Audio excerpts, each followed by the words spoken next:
Et là, j'ai pas aussi. La Commission économique des États de l'Afrique de l'Ouest outille les acteurs du domaine portuaire. L'atelier de formation qui s'est ouvert ce lundi 3 octobre 2022 à Cotonou s'inscrit dans le cadre du plan d'action prioritaire 2020-2024 pour lutter contre le terrorisme dans l'espace CEDEAO. L'objectif poursuivi par la Commission de la CEDEAO à travers cet atelier est de renforcer les capacités du personnel des ports et des acteurs impliqués dans la sûreté et la sécurité des ports et des espaces maritimes de l'Afrique de l'Ouest. Il s'agit d'une question de sécurité qui est devenue une préoccupation majeure partout dans le monde et spécifiquement dans notre espace CEDEAO.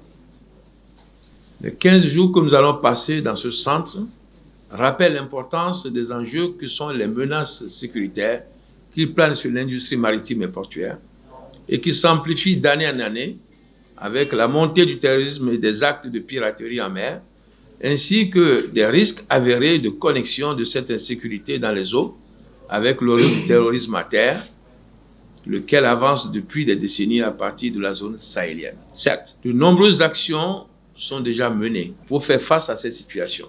Les autorités de la communauté économique des États de l'Afrique de l'Ouest, CEDEAO, ils sont fortement impliqués pour trouver des solutions pouvant permettre de sécuriser les espaces maritimes, aériens, terrestres, fluviaux entre les États membres afin de favoriser l'intégration économique régionale à travers le développement de l'économie bleue.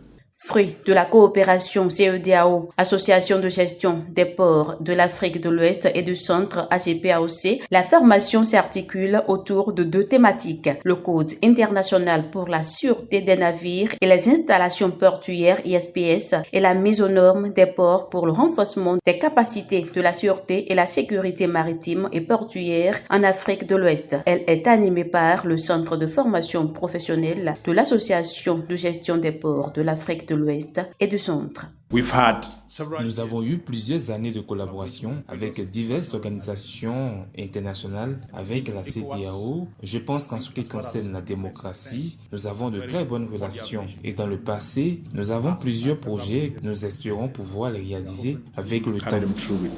Tous les efforts visant à assurer la sûreté et la sécurité maritime dans la région figurent donc en tête au sommet de l'ordre du jour de la Commission. C'est d'ailleurs ici le lieu de saluer tous les efforts qui sont faits pour prendre en considération l'importance que revêt pour l'Afrique l'économie bleue. Depuis quelque temps, beaucoup de réunions se déroulent et nous savons tous que sans sécurité, sans sûreté, il n'y a pas d'économie bleue. À ce stade, vous me permettrez d'adresser les remerciements de la Commission de la CEDEAO à l'AGPOAC pour son soutien logistique et technique et pour avoir pris les mesures nécessaires pour l'organisation et le bon déroulement de cet atelier.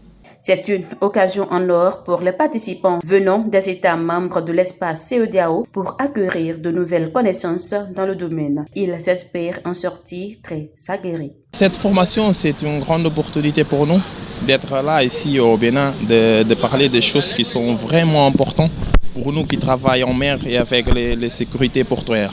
On a déjà un peu d'expérience avec ça et bien, c'est une opportunité. On veut l'apprendre mieux et partager notre expérience avec les gens des autres pays de l'Afrique. Cette formation va me permettre de m'initier d'abord au code parce que je ne suis pas encore initié au code et aussi d'en apprendre plus parce qu'on a parlé de l'utilisation de moyens TIC aussi. Donc à partir de là, lorsque je me serai formé, nous allons implémenter ce que je vais apprendre de ces normes-là aux dispositions que nous allons prendre au niveau de nos ports. L'atelier prend fin le 14 octobre 2022.